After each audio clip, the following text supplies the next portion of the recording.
Everyone, last time हम लोगों ने देखा था कि पारतंत्र को प्रभावित करने वाले कौन कौन से कारक होते हैं, जिसमें हम लोगों ने पहला देखा था, जिसमें हम लोग पहला देख लिया था कि वाटर की जो ट्रांसपेरेंसी होती है, जल की जो पारदर्शिता होती है, जल की पारदर्शिता वो भी उसको प्रभावित करती है।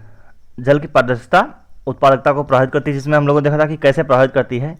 ये ऐसे प्रभावित करती है जैसे सपोज कीजिए कि ये कोई वाटर सिस्टम है, अगर यहाँ पे ब्लॉक हो रहा है, प्रकाश संसरण नीचे नहीं आ रहा है, यानी कि जल यहाँ का धूमिल है, ट्रांसपेरेंट नहीं है, तो नीचे प्रकाश संसरण नहीं होगा। प्रकाश संसरण नहीं होगा तो इसलिए O2 नहीं बनेगा। O2 नहीं बनेगा तो अंदर के जीव जी नहीं पाएंगे। अगर वो जीवित नहीं रहेंगे तो उसकी उत्पादकता अपने आप गिर जाएगी। तो पहला कारक ये होगा। दूसरा कारक है उसमें तापमान। तापमान कैसे मुख्य भूमिका निभाता है, हम लोगों ने पढ़ा था ऑक्सीजन, 1 मिनट, हम लोगों ने पढ़ा था O2 Gill theory. O2 Gill theory इस साल के करंट अफेयर में बहुत ज़्यादा रहा है। इस थ्योरी का कहने का मतलब है कि जैसे जैसे हम लोग इक्वेटर से पोलर की ओर जाते हैं, वैसे वैसे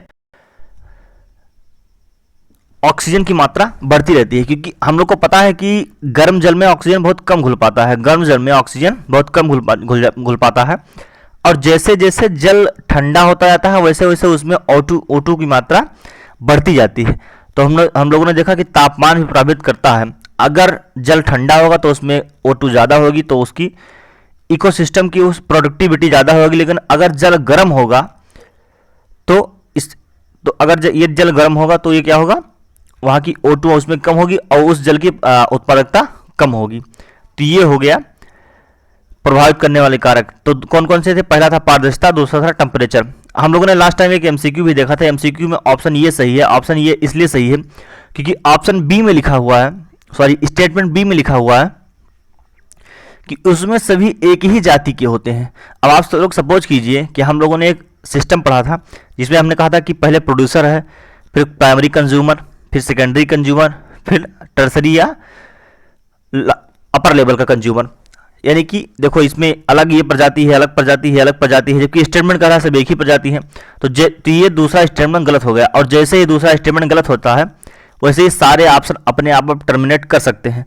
और सारे ऑप्शन टर्मिनेट करेंगे तो केवल बचेगा ओनली 1, यानी कि ऑप्शन ये। तो इसलिए ऑप्शन ये सही हो जाता है। तो ये था जल की उत्पादकता को प्रभावित करने वाले कारक। अब हम लोग पढ़ेंगे अगला, झील पारितंत्र, लेक इकोलॉजी। लेक इकोलॉजी में हम लोग क्या पढ़ेंगे, लेक इकोलॉजी इसे कहते हैं, यह क्या होता है, यह समुद्र और नदी इन दोनों का जंक्शन जोन होता है, संक्रमण क्षेत्र होता है, उसी को कहते हैं झील पारितंत्र, लेक इकोलॉजी।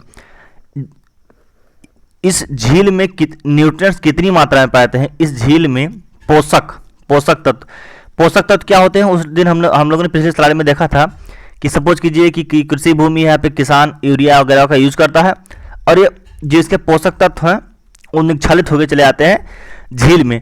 तो जिस झील में पोषक तत्व जितने ज़्यादा होंगे उस झील की स्थिति उतनी ही संकटपूर्ण है।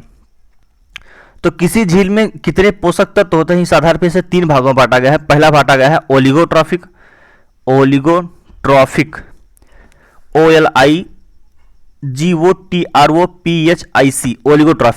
ओलिगोट्रॉफिक में क्या होता है, ओलिगोट्रॉफिक में सबसे कम पोषक तत्व होता है, यानी कि यह झील सबसे अच्छी स्थिति में है। दूसरा है मीजोट्रॉफिक, तीसरा है यूट्रॉफिक। मीजोट्रॉफिक में थोड़ा सा ज़्यादा पोषक तत्व होता है, और यूट्रॉफिक में सबसे ज़्यादा पोषक तत्व होता है। यहाँ पे ध्यान देने वाली योग्य बात है कि भारत में मीजोट्रॉफिक और यूट्रॉफिक प्रकार की ही झीलें पाई जाती हैं, केवल ओलिगोट्रॉफिक प्रकार की नहीं पाई जाती है, क्योंकि भारत में यूरिया वगैरह का यूज बुद्धिमानीपूर्ण तरीके से नहीं होता है, इसलिए उसके जो पोषक तत्व हैं वो बह के चले जाते हैं झील में। इसलिए यहाँ की सारी झीलें या तो मीजोट्रॉफिक पाई जाएंगी या तो यूट्रॉफिक पाई जाएंगी। तो यह भारत के लिए एक निगेटिव संकेत है। देखो इसका हम लोग मिटिगेशन कैसे करेंगे, यानी कि इसका उपचार हम लोग कैसे करेंगे। इसका उपचार कैसे हो सकता है, या तो कुछ ऐसे न्यूट्रिएंट्स को डाल दें जो कि झील में जो नए पोषक तत्व बह के गए हैं, यानी कि न्यूट्रिएंट्स बह के गए हैं, वे उसे न्यूट्रल कर दें। कुछ ऐसे केमिकल डाल दिए हम लोग झील में जो पोषक तत्व यानी कि कार्बन, नाइट्रोजन, ऑक्सीजन, हाइड्रोजन, ये सब जो निक्षालित होकर गए हैं वो उस केमिकल से न्यूट्रल हो जाए, अपना काम ना कर पाए। तो एक तरीका तो ये हो सकता है। दूसरा ये हो सकता है कि वहां से मछली को, उसमें मछली यानी कि जंतुओं को डाल दिया जाए और ऊपर जितनी भी एल्गी ऊपर एल्गी जितना ये छा गई है, इसको कैसे भी हम लोग टेक्निकल तरीके से बाहर कर दें। तो ये इसका हो गया मिटिगेशन। देखो मिटिगेशन में दो चीज़ें हैं। अगर हम लोग को पता है कि वो न्यूट्रिएंट्स कहाँ से आ रहे हैं, अगर हम लोग को पता है कि न्यूट्रिएंट्स कहाँ से आ रहे हैं तो हम लोग उसे अलग कर सकते हैं। अगर पता नहीं होगा कि कहाँ से आ रहे हैं तो उसे अलग करना बहुत मुश्किल है। तो देखो न्यूट्रिएंट्स कहाँ से आ रहे हैं, इसे दो आधार पर बांटा सकता है। पहला है पॉइंट सोर्स और दूसरा है non point source. Point source का मतलब है ये किसी ट्यूबवेल या पाइप वगैरह से आते हैं। पॉइंट मतलब होता है कि सपोज कीजिए कि ये कृषि भूमि है और यहां से इस रास्ते से आ रही है, इस झील में पानी गिर रहा है, यानी कि पोषक तत्व इस रास्ते से आ रहा है। तो इसको तो पता चल जाता है कि ये पॉइंट से आ रहा है, इस पॉइंट से आ रहा है कि उस पॉइंट से आ रहा है। तो ये पॉइंट सोर्स से जो आएगा, जो भी प्रदूषण आएगा उसको तो हम लोग रोक सकते हैं। लेकिन जो नॉन पॉइंट सोर्स से आएगा, नॉन पॉइंट सोर्स का मतलब कि ये कृषि भूमि है और ये कोई वाटर इकोसिस्टम है, यहाँ से कुछ पता नहीं कि कहाँ से जल जा रहा है। अगर ये पता नहीं होगा कि कहाँ से जल जा रहा है तो इसको रोकना बहुत ही मुश्किल होगा। एक तरीका ये हो गया। दूसरा तरीका ये हो सकता है कि एग्रीकल्चरल लैंड और वाटर इकोसिस्टम के बीच में एक बफर जोन बना दिया जाए। बफर जोन का मतलब इसका जल यहाँ से कभी पार ही ना कर पाए और ना इसका जल यहाँ से पार कर पाए। अगर बीच में बफर जोन बन जाता है तो यहाँ तो इस झील को आसानी से बचा सकता है। तो ये एक तरीका हो गया। इसमें एक बात ध्यान देने वाली बात है कि हम लोग देखते हैं कि तालाब में जब एल्गी ज़्यादा हो जाती है तो पूरा का पूरा तालाब लाल दिखाई देने लगता है। लाल क्यों दिखाई देने लगता है? क्योंकि ये एल्गी जो होती है वो एल्गी लाल पाई जाती है और लाल एल्गी को कहते हैं ज़ैंथोफिल। क्या कहते हैं? ज़ैंथोफिल एल्गी, इसका नाम ही ज़ैंथोफिल है। 1 मिनट, ज़ैंथोफिल पूरा स्पेलिंग लिख देते हैं, आप लोग को लिखना होगा ज़ैंथोफिल।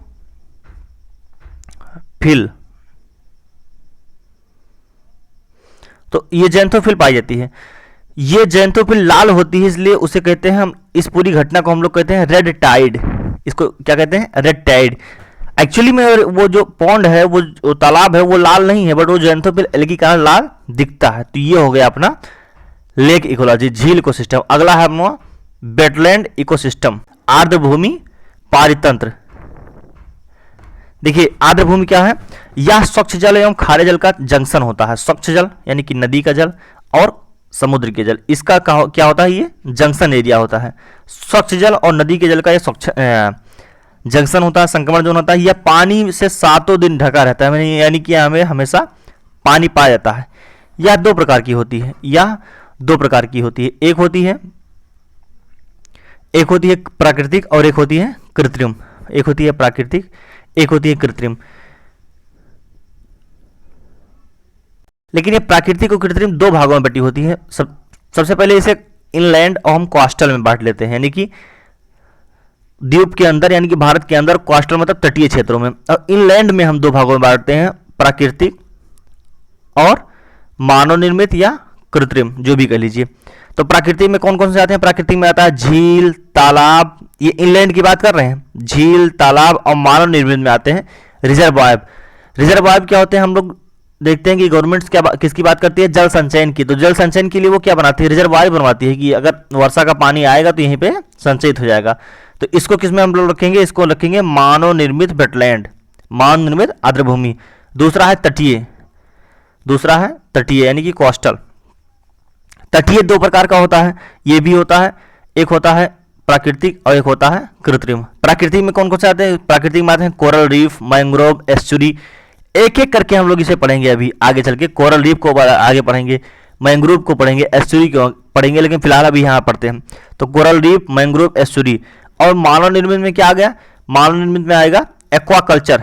एक्वाकल्चर का मतलब समुद्र की भूमि पे कोई अगर खेती की जा रही है पानी में, जैसे कि एल्गी की खेती की जाती है और मत्स्य पालन किया जाता है, तो वगैरह वगैरह, तो इसको कहते हैं एक्वाकल्चर। तो कृत्रिम में आ गया एक्वाकल्चर और प्राकृतिक में आ गया कोरल रीफ, मैंग्रोव और एस्चुरी। अब देखिए हम लोग देखते हैं कि आर्द्र भूमि के फंक्शंस क्या होते हैं, ये क्या करता है, इसके कार्य क्या है। देखिए इसका सबसे जो पहला कार्य है वो यह है, यह कई जंतुओं को आवास देता है। अगर आर्द्र भूमि है तो वहाँ पे पानी है, तो ऑब्वियस सी बात है कि बायोडाइवर्सिटी होगी, बायोडाइवर्सिटी होगी तो वहाँ पे जंतु रहेंगे ही रहेंगे। तो ये क्या करता है, कई जंतुओं को आवास का काम करता है। यह बाढ़ को नियंत्रित करता है, जल का शुद्धिकरण करता है, इसलिए इसे पृथ्वी की किडनी भी कहते हैं। यह बाढ़ को नियंत्रित करता है। फ्लड कंट्रोल कैसे करता है, अगर बीच में अगर बाढ़ की जो स्पीड है बहुत तेज है तो आएगी, तो अगर बीच में पड़ेगा तो ऑब्वियस सी बात है कि उसकी स्पीड थोड़ी बहुत कम होगी। तो क्या करता है, बाढ़ नियंत्रण और जल शुद्धिकरण करता है। इसके अलावा मृदा अपरदन को भी रोकता है। तो ये होगा इसके फंक्शंस। किंतु यह डे बाय डे अब क्षरित हो रहा है, डिके हो रहा है। तो इसका कारण क्या, हम लोग देखते हैं कि आर्द्र भूमि के क्षरण के होने के कारण क्या क्या है। तो इसका सबसे पहले कारण है कि आर्द्र भूमियों को कृषि भूमि में बदला जा रहा है, क्योंकि पॉपुलेशन बहुत बढ़ रही है। तो डे बाय डे पॉपुलेशन की नीड भी बढ़ रही है, तो नीड के अनुसार जो आर्द्र भूमि है उसे कृषि भूमि में चेंज किया जा रहा है। और राजनीतिक उदासीनता के कारण इस पर एक्शन भी बहुत कम लिया जाता है। इसके बाद में है अतिचारण, ओवर ग्रेजिंग के कारण भी यह क्षरित हो रही है। प्रदूषण के कारण, या घर का जो प्रदूषण होता है उसमें घर का जो कचरा होता है वो भी उसमें डंपिंग की जाती है। निर्वनीकरण, इन सब कारणों से ये डे बाय डे डिके हो रही है। इसे संकट से उबारने के लिए सरकार ने 1985-86 में एक कार्यक्रम चलाया था, राष्ट्रीय झील संरक्षण कार्यक्रम। ऐसा सच तो ये कार्यक्रम बहुत इंपॉर्टेंट नहीं है, किंतु इंपॉर्टेंट इस नजरिए से है अब कि जैसे हम लोग मेंस में लिख रहे हैं कि सरकार ने अभी क्या क्या कदम उठाए हैं, तो उसको हम लोग यहाँ पे कोट कर सकते हैं कि सरकार ने अब से नहीं, लगभग 1985 के दशक से ही इस पे काम करना शुरू कर दिया था। तो ये प्रीलिम्स में तो बहुत इंपॉर्टेंट नहीं, लेकिन मेंस में हम लोग कच्चा माल की तरह यूज कर सकते हैं। राष्ट्रीय झील संरक्षण कार्यक्रम का प्रमुख उद्देश्य तो ये था कि संकटग्रस्त वेटलैंड, संकटग्रस्त आर्द्र भूमियों की पहचान करना और उसका सस्टेनेबल मैनेजमेंट करना और कम्युनिटी पार्टिसिपेशन को बढ़ाना। लेकिन इससे भी इंपॉर्टेंट इसमें एक चीज निकल के आया था कि इसमें झील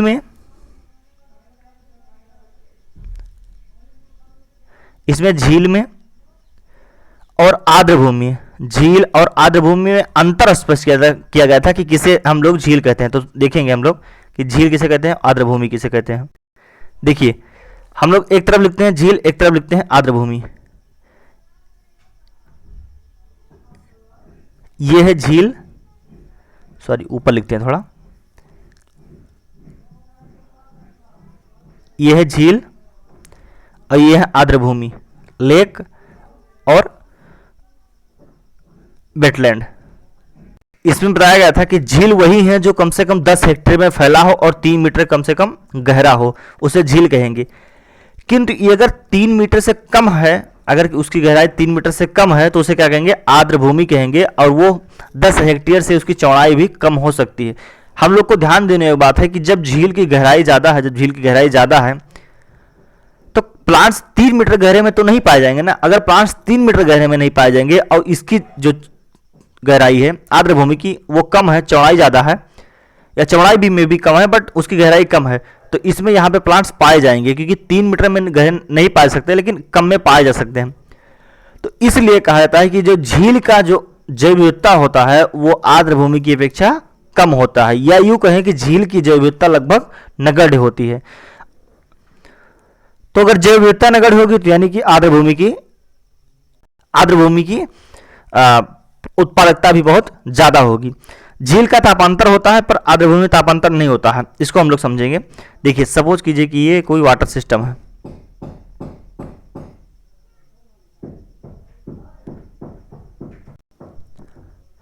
सपोज कीजिए ये कोई वाटर सिस्टम है और यहां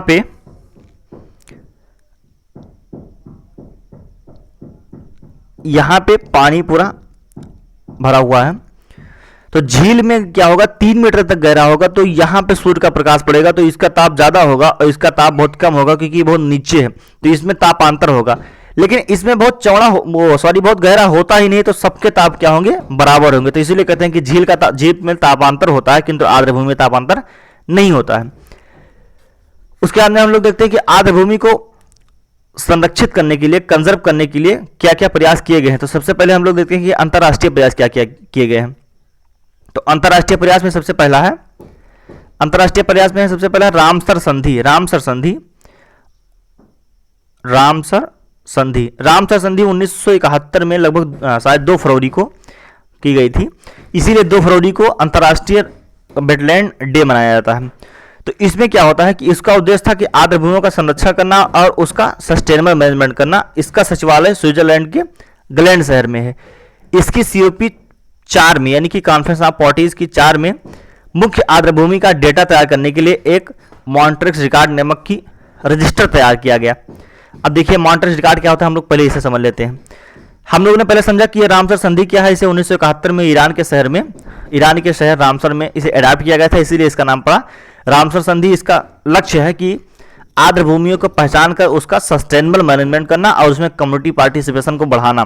किंतु इसके COP 4 में एक मॉन्ट्रिक्स रिकॉर्ड नाम का एक रजिस्टर, कह लीजिए रजिस्टर को अपनाया गया था। तो मॉन्ट्रिक्स रिकॉर्ड एक ऐसा रजिस्टर होता है, मॉन्ट्रिक्स रिकॉर्ड एक ऐसा रजिस्टर होता है कि जिसमें दुनिया के जितने भी वेटलैंड बहुत संकटग्रस्त हैं उनका नाम इसमें रखा जाता है। अगर उससे संबंधित देश इस बात की अनुशंसा करता है कि मेरी ये आर्द्र भूमि बहुत संकट में है, यानी कि निकट भविष्य में इसका अस्तित्व समाप्त हो सकता है, तो उसमें शामिल कर लिया जाता है।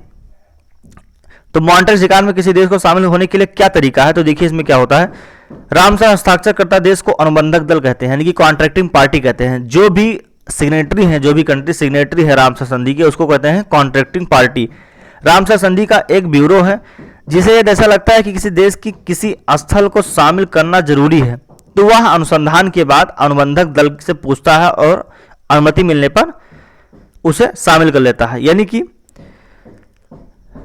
उसका एक ब्यूरो है, या उसका रामसर संधि का एक ब्यूरो है। अगर कोई कंट्री कहता है कि मेरे देश का ये झील संकट में है, तो क्या करती है, उस झील को चेक करने के लिए उस कंट्री में आती है और उसके बाद में कॉन्ट्रैक्टिंग पार्टी यानी कि उस कंट्री से पूछती है और उसे लगता है कि हाँ ये संकट में वास्तव में है, तो उसे शामिल कर लेती है। भारत की 1993 में चिल्का शामिल हुई थी। 1993 में इस मॉन्ट्रिक्स रिकॉर्ड में चिल्का शामिल हुई थी। चिल्का झील कहाँ पे है, आप लोग कमेंट बॉक्स में जरूर बताइएगा। चिल्का झील एशिया की सबसे बड़ी झील है या नहीं, ये भी बताइएगा। तो 1993 में चिल्का झील बहुत संकटग्रस्त थी, इसलिए भारत सरकार ने उसे अनुशंसा करके मॉन्ट्रिक्स रिकॉर्ड में शामिल करवाया था। किंतु भारत सरकार ने इतना अच्छा काम किया कि चिल्का झील संकट से उबर गई और 2002 में मॉन्ट्रिक्स रिकॉर्ड से उसे बाहर कर दिया गया। वर्तमान में केवलादेव नेशनल पार्क, जो कि 1990 में शामिल किया गया था। क्यों शामिल किया गया था, क्योंकि यहाँ पे अतिचारण यानी कि ओवर ग्रेजिंग हो रही थी, जिससे यहाँ पे साइबेरियन क्रेन जो है, साइबेरियन क्रेन कहाँ से आती है, साइबेरिया से उड़ के आती है ठंडी में, क्योंकि वहाँ पे बहुत सिचुएशन क्रिटिकल हो जाती है, तो उड़ के अपने नेस्टिंग के लिए यहाँ पे आ जाती है। तो यहाँ केवलादेव नेशनल पार्क में अतिचारण के चलते और यहाँ पे पानी की कमी के चलते ये झील बहुत संकटग्रस्त हो गई थी, इसलिए भारत सरकार ने 1990 में मॉन्ट्रिक्स रिकॉर्ड में से शामिल करवा दिया गया था।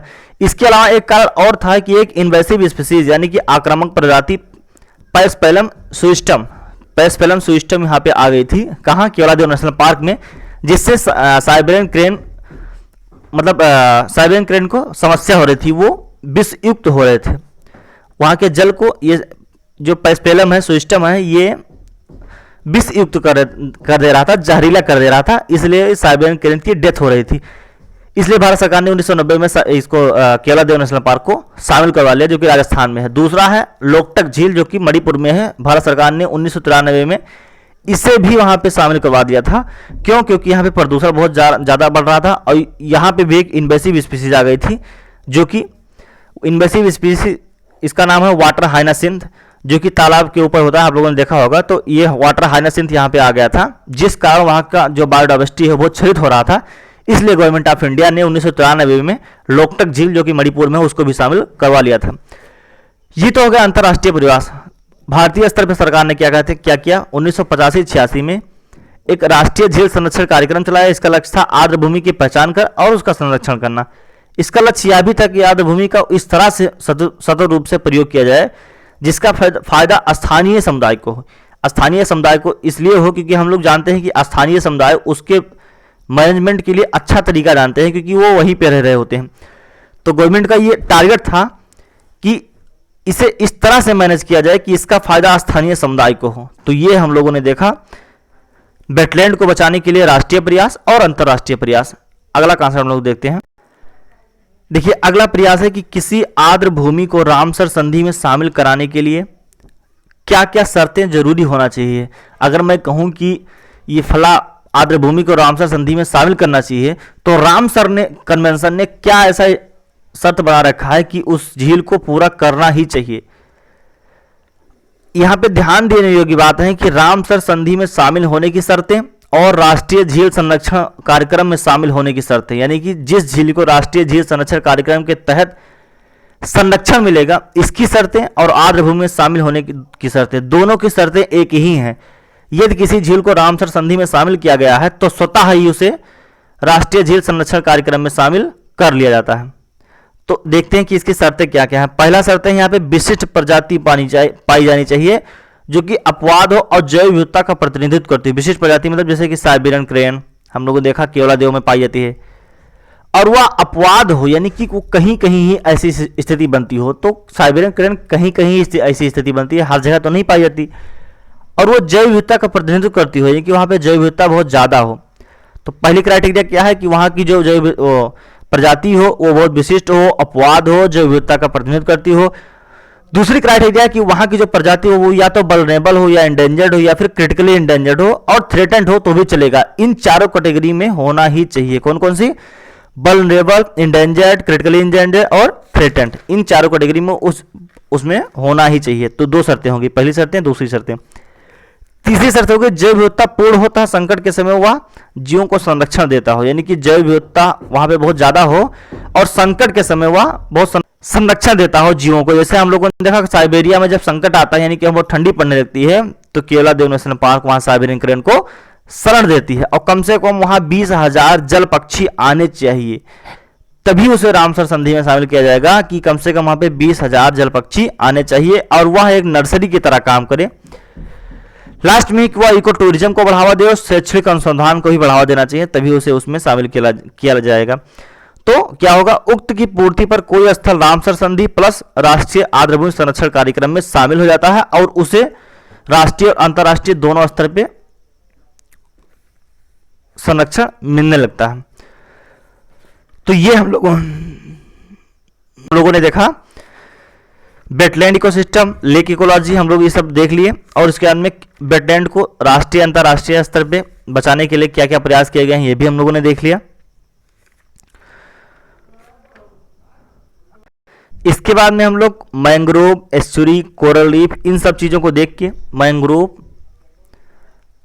एस्चुरी, कोरल रीफ और इसी में हम लोग कोरल ब्लीचिंग क्या क्या इसके कारण है, मैंग्रोव में क्या क्या अडाप्टेशन पाई जाती है कि वो खारे जल में रहने के लिए अनुकूल होते हैं। एस्चुरी को हम लोग उसी समय देख लेंगे और इसके बाद में अपना इकोलॉजी का पार्ट खत्म हो जाएगा। इसके बाद में हम लोग नया चैप्टर शुरू करेंगे, वो होगा इन्वायरमेंट पोल्यूशन, पर्यावरणीय प्रदूषण। तो इसको हम लोग शुरू करेंगे पर्यावरण प्रदूषण, और पर्यावरण प्रदूषण के बाद में हम लोग पढ़ेंगे बायोडाइवर्सिटी। पर्यावरण प्रदूषण में हम सारे चैप्टर कवर कर लेंगे जैसे कि वायु प्रदूषण, जल प्रदूषण, मृदा प्रदूषण, रेडियो एक्टिव प्रदूषण, ई पोल्यूशन, इंडोर पोल्यूशन, जितने भी प्रदूषण है वो से हम लोग इसी में कवर कर लेंगे। तो उसके बाद में हम लोग पढ़ेंगे जैव विविधता। तो हम लोग अगली स्लाइड में देखते हैं अभी एस्चुरी, मैंग्रोव और कोरल रीफ। तो ये आज का वीडियो था। आज की वीडियो थोड़ी छोटी है ड्यू टू सम काजेस, और मिलते हैं हम लोग में, तब तक के लिए नमस्कार।